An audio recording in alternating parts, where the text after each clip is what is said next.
Hey, what's going on, guys? Welcome back to the channel. Today, I had a question. Um, how do we decide who to listen to? Whose opinions are referred to as valuable? Some people's opinions obviously feel better than others, or some people's advice is better. It just seems objectively right. How does our brain determine that, though? I thought of this question last night, and I've been thinking about it kind of all day today. And you can say things like, we should always listen to authentic and positive people because they give right information and we save our time from wasting and our mind is full of good thoughts. But how do we know these people have authentic opinions or right information unless we test it to prove it? Now, of course, there's people who are certified who we should listen to, like doctors. It's common sense that you should listen to them. However, can we have this common sense help us always determine whose advice to follow? If we could do that, would we even need anybody other than ourselves to think of that advice? Well, to be honest, I really don't know.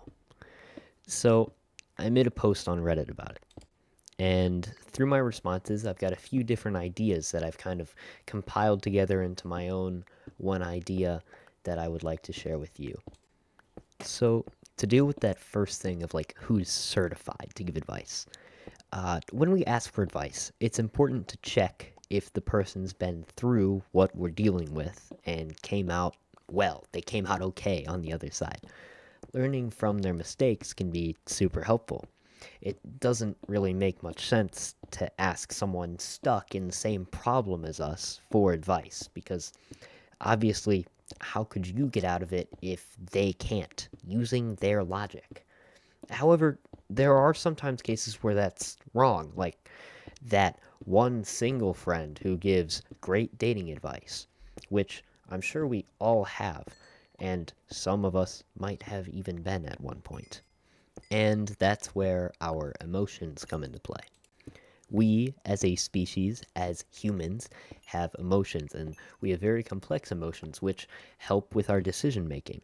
And they can sway our opinions and whose advice we want to follow, which different ways from each other. I think we usually tend to consider advice that is most similar to what we want to hear. Things that we want to do, and we just want confirmation on our own thoughts and ideas.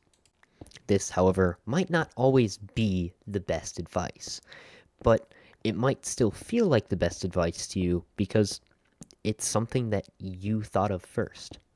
And here I'm actually going to directly quote one user's comment on my post that I made to Reddit. I know it's another thing that I asked Reddit for advice on how to make a YouTube video. But, I'm going to be transparent here and I myself need advice. So I think this part was really profound. Opinions can't really be fully authentic because they always have some relation to morals and ethics. The authentic opinion varies for everyone. What may be right for me may not be right for you because our own morals and opinions clash. Deciding who to listen to should be based on critical thinking. Sometimes past experience and facts can impact that decision. We can't always decide for certain which advice is the best or which advice is good because in moments that we need advice, we're not exactly trusting ourselves. And that brings me back to one of my first points, where if we have common sense for who to listen to, can we just use that common sense and listen to ourselves? Is the advice that you think of really the best advice that you can get? Well, to answer that, I think yes, but also no. Even with these revelations or this discovery, our decision making process isn't always straightforward. We must consistently evaluate information, considering its source, where it's come from, its credibility. However, relying on this external advice is still very valuable in creating our own thinking. And we can use our common sense and reasoning to figure out which opinions and which advice best aligns with our values and beliefs.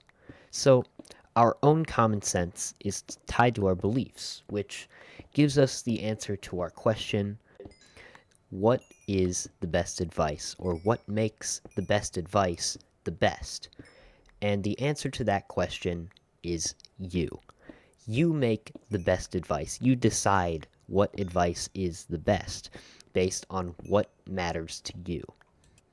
However, then I thought, wait a minute, what about peer pressure? And that's also a very good thing to take into accountability. If you're exposed to a greater number of sources that say something different than what you originally thought, you're probably more likely to go with the majority's opinion, because you'd assume it's the one that most people have tested or proven it. These assumptions are often true, but still just assumptions. Based off your past experiences, though, it's just your brain's attempt to pick the most reliable person to trust. So, I think the general rule of how we determine good advice is first find out if there's a lot of people who say one specific thing, and if there is, then it must be true.